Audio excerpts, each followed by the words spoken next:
Hello, Eloise. It's so much easier to do this recording, speaking to myself. Um, it just makes me be and be honest with me, you know. So today, this moment, I'd like to speak about um, grace. I was led by grace a lot of the times in my most difficult experiences in life, and I just recently sold everything that I own except for my car because I'm still moving around with it. But everything, I've brought it down to a 60-liter traveling bag. And that whole process was really, really led by grace. I had this feeling in November last year to sell everything, and there was a huge amount of fear, of the uncertainty, not knowing what will happen to me or what's going to happen next. And I realized that I had to stay in the moment.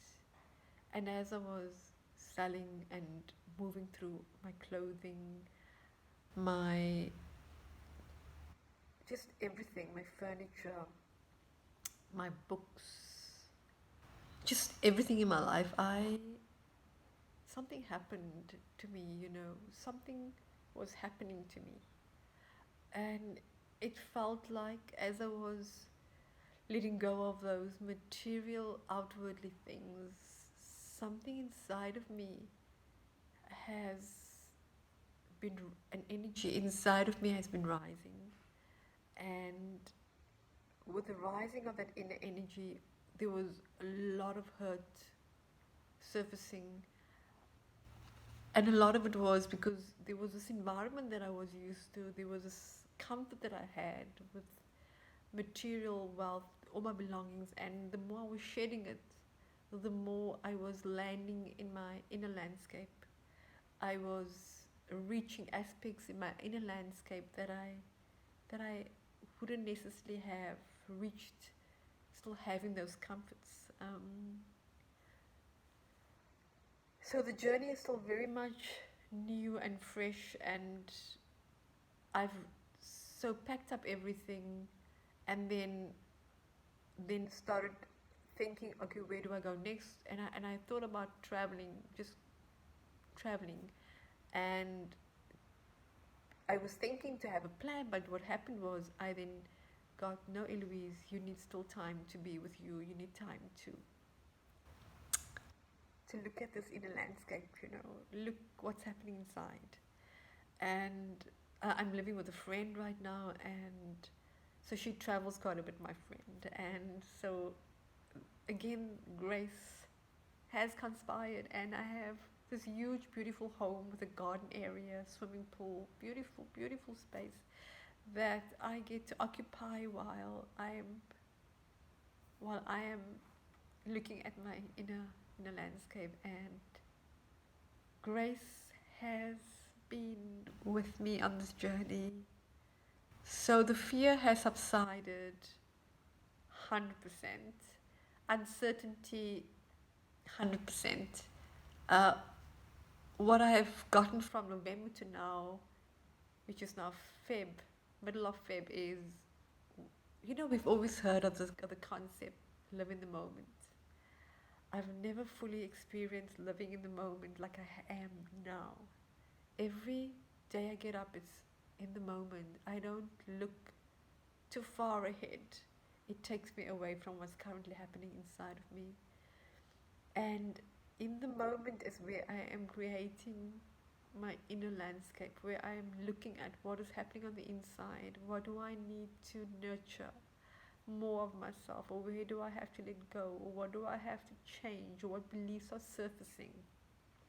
But with this inner excavation, there's so much that I'm discovering about myself, but there is also so much that is being shown to me about how I used to be, and that how that behaviors, how that self-talk that I have towards myself, that self-judgment doesn't work. It's so harsh. It's so harsh for where I am in my space and in my life now.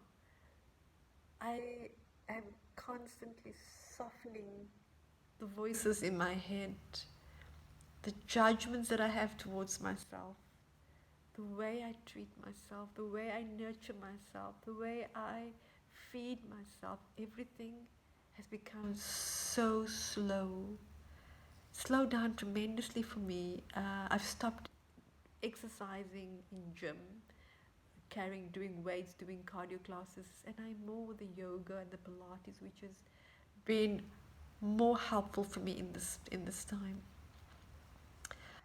I cook for myself, and there's a joy when I do that. There's a listening of what I would love, what would my body like to eat.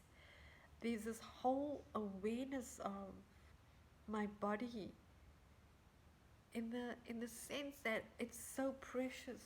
I've never experienced myself being so gentle and kind and generous with my body. Um,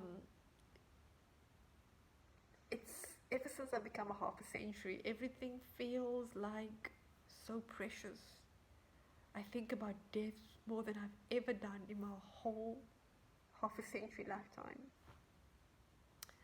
I almost walk with the fragrance of death. I would say I walk with it every single day. It's with me. It it shows itself more than I've ever experienced death. Um, and in the beginning, it used to scare me a lot. But I think the more I'm allowing death to be a part of this journey of life, I realize I live on the precipice, and death is right there with me. It's not going to go anywhere. It's always been with me. I've always um, wanted to be distracted from it. But ever since I've shed all that luggage, that baggage, I become quite close with death, really quite close. And there's so much value living alongside death. There is so much value, and there's so much grace, and there's so much love. Not the romantic love. There's so much love, there's so much wisdom, and there's so much peace that comes with accompanying death. She has a lot to teach me, which she is every single day. She has a lot that she's showing me. How to live fully in the moment. She shows me how everything intertwines. She's wise.